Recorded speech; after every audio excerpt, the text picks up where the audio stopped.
संस्कृत व्याकरण पर आधारित यह series Sanskrit lessons with doctor Seema Sharma Sanskrit व्याकरण के कठिन विषयों को सरल तरीके से समझाने के उद्देश्य से ही शुरू की गई है।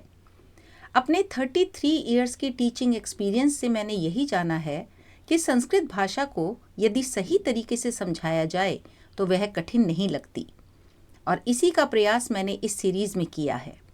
आज की वीडियो में मैं डॉक्टर सीमा शर्मा जिस टॉपिक पर बात करूंगी वह बिगिनर्स को ध्यान में रखकर तैयार किया गया है। तो शुरू करते हैं आज की वीडियो। हमारा आज का विषय है शब्द परिचय, अर्थात किसी शब्द के बारे में जानकारी, उसका परिचय। आज हम संज्ञा शब्दों की बात करते हैं। संज्ञा शब्द क्या होते हैं? किसी वस्तु, व्यक्ति या स्थान के नाम का जो शब्द बोध कराते हैं, अर्थात उनके बारे में बताते हैं, उन्हें हम संज्ञा कहते हैं। संस्कृत में इन संज्ञा शब्दों के 3 लिंग होते हैं और 3 वचन होते हैं, पुल्लिंग, स्त्रीलिंग और नपुंसकलिंग। संस्कृत भाषा में पुल्लिंग शब्द कई प्रकार के होते हैं। अब ये हम किस चीज़ पर आधारित है कि हम किसको बोलते हैं कि कई प्रकार कैसे होते हैं? जिन शब्दों के अंत में अ होता है वे अकारांत पुल्लिंग होते हैं। अर्थात अकारांत का मतलब क्या हो गया? जिसके एंड में, देखो अकार अंत, जिसके एंड में, जिसके अंत में अ हो, जैसे देव। अब इसको हम कैसे पता करेंगे कि ये अंत में अ है?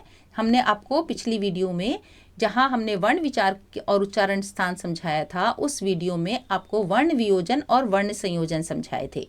वहां पर आपको बताया था कि हम कैसे अंतिम वर्ण का पता करते हैं। तो यहाँ पर व प्लस अ है, व्यंजन व और उसमें अ स्वर जुड़ा है, तो ये अंत में अ हो गया। आप इसको वर्ण वियोजन और वर्ण संयोजन आप मेरी पिछली वीडियो जहाँ पे वर्ण विचार और उच्चारण स्थान के बारे में बताया है वहाँ जाकर देख सकते हैं। तो देव शब्द के अंत में अ है, इसलिए ये अकारांत पुल्लिंग शब्द है। जिन शब्दों के अंत में छोटा ई होता है वे इकारांत पुल्लिंग शब्द होते हैं, जैसे कवि। अब हमेशा ऐसा नहीं होता कि जिसकी अंत में छोटी ई होती है वो हमेशा स्त्रीलिंग होता है, नहीं, वो इकारांत पुल्लिंग भी होते हैं। जिन शब्दों के अंत में छोटा ऊ होता है वे उकारांत पुल्लिंग शब्द होते हैं, जैसे भानु। ठीक है, इसके अंत में ऊ है तो ये उकारांत हो गया। अब यहाँ देखते हैं हम एग्जाम्पल। यहाँ एक वचन में अगर हम वृक्ष शब्द लेते हैं, वृक्ष के देखिए अंत में अ है, हलंत नहीं है, इसमें अ है, तो ये पुल्लिंग शब्द है वृक्ष। और एक वचन में इसका रूप बनता है वृक्षः। हम इसमें संज्ञा शब्द हमारा जो वृक्ष है उसमें प्लस करके हम विसर्ग लगा देते हैं, वो बन जाता है हमारा वृक्षः। ठीक है, कोई भी अगर हम देव शब्द लेते हैं तो बन जाएगा देवः, अगर हम बालक शब्द लेते हैं तो बन जाएगा बालकः। एक वचन में एक वृक्ष। ठीक है, द्विवचन में संज्ञा शब्द के बाद हम औ की मात्रा लगा देते हैं तो वो हो जाता है द्विवचन का रूप। जैसे वृक्ष में हमने औ जोड़ दिया तो हो गया वृक्षौ, यानी 2 वृक्ष, 2 द्विवचन हो गया। बालक शब्द में औ जोड़ेंगे तो बालकौ, देव में जोड़ेंगे तो देवौ। ठीक है, ये पुल्लिंग शब्द है और ये द्विवचन का प्रयोग बन जाएगा। बहुवचन में अगर हम देखते हैं तो यहाँ संज्ञा शब्द लेकर के उसमें आह यानी आ की मात्रा और विसर्ग जोड़ेंगे तो वो हमारा बहुवचन का रूप बन जाएगा पुल्लिंग में। जैसे देखते हैं, वृक्ष में हमने जोड़ दिया आ और विसर्ग वृक्षाः, ये हो गया अनेक वृक्ष। इसी तरह से अगर हम बालक में जोड़ेंगे तो बालकाः, बहुत सारे बालक। आगे देखते हैं, बालः एक वचन, बालौ द्विवचन, बालाः बहुवचन। ये हमारे और एग्जाम्पल्स हैं जो हमने पहले, ये जो अकारांत वाले हमने देखे थे, इन्हीं के आगे और एग्जाम्पल्स हैं। नरः मतलब पुरुष, नरः एक वचन, नरौ द्विवचन और नराः बहुवचन।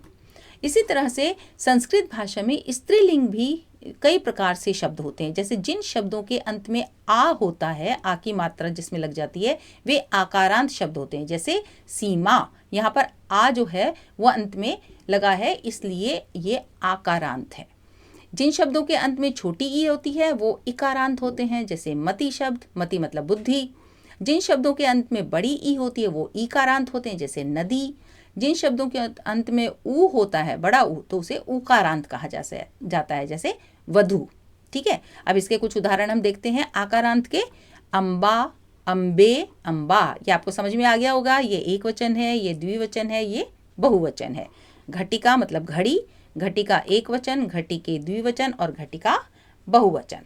अब नपुंसकलिंग के बारे में जानते हैं। संस्कृत भाषा में नपुंसकलिंग शब्द भी कई प्रकार के होते हैं। वही कि उसके अंत में क्या है उसके आधार पर हम बनाते हैं। जिन शब्दों के अंत में अ होता है वे अकारांत नपुंसकलिंग, अकारांत पुल्लिंग भी होते हैं, अकारांत नपुंसकलिंग शब्द भी होते हैं, जिनके रूप हम अलग तरीके से चलाते हैं। जैसे फल। जिन शब्दों के अंत में छोटी ई होती है वो इकारांत, जैसे वारी। जिन शब्दों के अंत में छोटा ऊ होता है वे उकारांत, जैसे मधु। वारी का मतलब होता है जल, मधु मतलब शहद। तो अकारांत नपुंसकलिंग शब्दों के कुछ उदाहरण हम यहाँ देखते हैं। जैसे संज्ञा शब्द प्लस म, हम कैसे बनाएंगे एक वचन में रूप। फल हमने शब्द ले लिए, ये हमने फल देखा था, फल हमने शब्द लिए, उसमें हमने प्लस कर दिया म, यह हमारा एक वचन का रूप बन गया फलम, एक फल। अगर हम संज्ञा शब्द के साथ एक ही मात्रा जोड़ देते हैं तो वह हमारा बन जाता है द्विवचन का नपुंसकलिंग रूप, फले, दो फल। देखिए आप स्त्रीलिंग में भी हमने ए जोड़ा था, ठीक है, और नपुंसकलिंग में भी हम ए जोड़ रहे हैं, लेकिन शब्द हमारा ये नपुंसकलिंग का है, लेकिन रूप हमारा उसके जैसे चल सकता है, फले। और बहुवचन में हमारा रूप अलग बनता है, संज्ञा शब्द प्लस आनी। तो फल हमने संज्ञा शब्द लिया और इसमें हमने आनी जोड़ दिया तो ये बन गया फलानी। ये हमारा बहुवचन का रूप है, मतलब बहुत सारे फल, अनेक फल। अगर हम देखते हैं पुष्प तो हमने म जोड़ा, पुष्पम, एक वचन। हमने द्विवचन में रूप बनाया पुष्पे, और बहुवचन में हमारा रूप बन गया पुष्पाणी, यानी बहुत सारे फल, बहुत सारे फूल। अब हम आगे चलते हैं। शब्द परिचय का दूसरा भाग है सर्वनाम शब्द। सर्वनाम का अर्थ होता है प्रोनाउन, जिसे हम इंग्लिश में प्रोनाउन कहते हैं, वह सर्वनाम है। सर्वनाम शब्द होते क्या हैं? संज्ञा शब्दों के स्थान पर प्रयोग किए जाने वाले शब्द सर्वनाम होते हैं। अर्थात जैसे हम बोलते हैं राम पुस्तक पढ़ता है, वह खाना खाता है, वह विद्यालय जाता है। यह जो वह शब्द है जो राम के स्थान पर प्रयुक्त हम कर रहे हैं वही सर्वनाम है। राम संज्ञा है और उसके स्थान पर हमने वह शब्द प्रयोग किया, उसे हम सर्वनाम कहते हैं, ठीक है। अब संस्कृत में सर्वनाम शब्द होते हैं जैसे तत्, युष्मद्, अस्मद्। तत् का मतलब होता है वह, ठीक है। अब इसके रूप चलेंगे सह, मतलब वह। तुम, इसके अर्थ में हम शब्द का प्रयोग करते हैं त्वम, और ये युष्मत् शब्द का प्रयोग होता है, ठीक है। शब्द रूप के बारे में आपको जब हम शब्द रूप वाली वीडियो बनाऊंगी उसमें शब्द रूप का प्रकरण अच्छे से समझ में आएगा। तो यहाँ पर अभी आप सिर्फ ये समझिए कि सर्वनाम शब्द क्या है, ठीक है। युष्मत् मतलब तुम, और अस्मत् मतलब मैं, अपने लिए प्रयुक्त होता है अस्मत् शब्द, ठीक है। उसके लिए आता है प्रथम विभक्ति में अहम। ये शब्द रूप वाले प्रकरण में आपको समझ में आ जाएगा बच्चों। तो ये हो गए हमारे सर्वनाम शब्द। अब संस्कृत व्याकरण में सर्वनाम शब्दों के भी तीन पुरुष होते हैं। जैसे हमने इंग्लिश में हम पढ़ते हैं कि फर्स्ट पर्सन, सेकंड पर्सन और थर्ड पर्सन, ठीक है। उसी तरह से सर्वनाम शब्दों के कारण हमारे संस्कृत व्याकरण में भी तीन पुरुषों का प्रयोग किया जाता है। पुरुष मतलब पर्सन, यहाँ पर हम काउंट कर सकते हैं। जैसे यहाँ पर है प्रथम पुरुष या अन्य पुरुष। बच्चों इंग्लिश और संस्कृत में बस थोड़ा सा ये डिफरेंस है कि प्रथम का मतलब आपको ऐसे लगता है जैसे फर्स्ट, पर नहीं, यहाँ प्रथम या अन्य पुरुष हम कहते हैं थर्ड पर्सन को, वह, ठीक है, या शी। मध्यम पुरुष होता है सेकंड पर्सन, मतलब तुम या यू। उत्तम होता है, उत्तम पुरुष होता है अपने लिए, मैं, अहम, आई। समझ में आ गया? ये खुद के लिए होता है, लेकिन ये तीनों वचनों में होते हैं। सर्वनाम शब्दों के रूप भी संज्ञा शब्दों के जैसे ही तीनों लिंगों और तीनों वचनों में चलते हैं, ठीक है। ये आपको मैंने बताए हैं तीन पुरुष तीन पर्सन्स, ये हम क्रिया के रूप में प्रयुक्त करेंगे। क्रिया में हमें इसको ध्यान में रखना होगा, क्रिया मतलब वर्ब में हमें ध्यान रखना होगा। अभी हम सर्वनाम शब्दों के रूप देखते हैं कि तीन लिंगों और तीन वचनों में चलते हैं। जैसे यहाँ पर प्रथम पुरुष पुल्लिंग, आपको समझ में आ गया? जैसे हमने ये प्रथम पुरुष बोला था, ये हम किसके लिए था? वह, शी या ही। जैसे सह बालकः, वह बालक, ये एक वचन में प्रयुक्त हो गया, ठीक है। ये प्रथम पुरुष है, ये ध्यान रखना, ये थर्ड पर्सन है पुल्लिंग का। सह, ये दो, ये भी ध्यान रखना, पुल्लिंग भी, ओके। आपको बताऊंगी मैं कि स्त्रीलिंग में कैसे प्रयुक्त होगा। सह बालकः एक वचन, तौ बालकौ द्विवचन, ते बालका बहुवचन। ये आप बोलोगे ये स और एशा दो क्यों लिखे हैं मैम? स का मतलब होता है वह, एशा का मतलब होता है यह। तौ मतलब वे दोनों, एतौ मतलब ये दोनों, ते मतलब वे सब, और एते मतलब ये सब। ये बहुवचन में आता है। आगे देखते हैं। अब यही प्रथम पुरुष स्त्रीलिंग, वो पहला वाला क्या था हमारा? प्रथम पुरुष पुल्लिंग। अब ये है हमारा प्रथम पुरुष स्त्रीलिंग। वह बालिका, सा बालिका, ते बालिके स्त्रीलिंग द्विवचन, ते बालिके वे दोनों बालिकाएं, एता या ताह बालिका ये बहुवचन, वे सब या ये सब बालिकाएं। ठीक है। अब प्रथम पुरुष में ही नपुंसक लिंग में तत् आम्रम, वह आम, देखो म लग गया ना, तो ये नपुंसक लिंग है और इसका नपुंसक लिंग का प्रयोग करेंगे हम।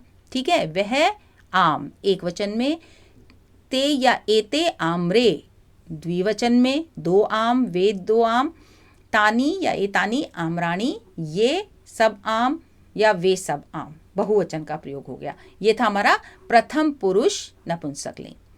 अब देखिए मध्यम पुरुष उभयलिंग। मध्यम पुरुष मैंने आपको बताया था सेकंड पर्सन यानी तुम, और ये पुल्लिंग, स्त्रीलिंग या नपुंसकलिंग सब में समान रूप से प्रयुक्त होता है। ठीक है। जैसे त्वम, नपुंसकलिंग में तो तुम होता ही नहीं है ना, तो त्वम यानी तुम एक वचन, त्वम। ओके। युवाम तुम दोनों द्विवचन, यूयम तुम सब बहुवचन। अब आप देखिए फोटो से भी हमें पता चल रहा है, पिक्चर में अगर हम ध्यान से देखेंगे तो ये इंडिकेट कर रहा है तुम, यहाँ पे इंडिकेशन है तुम दोनों, यहाँ पर यूयम तुम सब। ठीक है। तो ये है सेकंड पर्सन, इसे हम कहते हैं मध्यम पुरुष। फिर आता है उत्तम पुरुष यानी मैं, हम दोनों, हम सब। जैसे अहम मैं एक वचन में, आवाम हम दोनों द्विवचन में, वयम हम सब बहुवचन में। ये होता है उत्तम पुरुष। उत्तम पुरुष जिसे इंग्लिश में हम कहते हैं फर्स्ट पर्सन। ठीक है बच्चों, समझ आ गया? चलिए आगे देखते हैं। ओके, तो ये है कार्यपत्रक। ये मैंने कुछ क्वेश्चंस बनाए हैं आपके लिए इस तरह से, जो एग्जाम में पूछे जाते हैं। जैसे हमने कोई शब्द यहाँ पर लिख दिया, आप इनके लिंग बताइए। ठीक है। फिर उचित शब्दों से इसे पूर्ण करना है आपको। अब ये देखिए यहाँ पे हमने आपको कुछ ब्लैंक्स दे दिए, और ये शब्द लता शब्द है, इसका स्त्रीलिंग, ये बताइए स्त्रीलिंग है या पुल्लिंग है, कौन सा वचन है, तो ये आपको यहाँ पे भरना पड़ेगा या इसके बनाने पड़ेंगे। इसी तरह से ये 3 विकल्प आपको दे दिए, कौन सा इसमें से सही है इसके अकॉर्डिंग आप भरो। ठीक है। तो इस तरह से कुछ प्रश्न मैंने आपके लिए बनाए हैं। आप चाहें तो आप इनके आंसर्स लिख के और मुझसे चेक करवा सकते हैं। आप सही आंसर आपको जानना है तो आप कमेंट्स में लिख करके मुझसे पूछ सकते हैं, ताकि आपको पता चल जाए कि आप सही पढ़ रहे हैं या थोड़ी सी आपको दिक्कत आ रही है। कोई शंका हो तो आप मुझसे कमेंट्स में लिखकर पूछ सकते हैं। और बच्चों, मैं आपसे कहती हूँ कि मेरी जो वीडियोस हैं इस सीरीज़ की, आप ज़्यादा से ज़्यादा बच्चों के साथ शेयर करिए, ताकि ज़्यादा से ज़्यादा बच्चे इनको पढ़ सकें और अपनी संस्कृत के बारे में जानकारी ले सकें, क्योंकि संस्कृत बहुत ईजी है और उसको इन वीडियोस के ज़रिए और आसानी से समझा जा सकता है।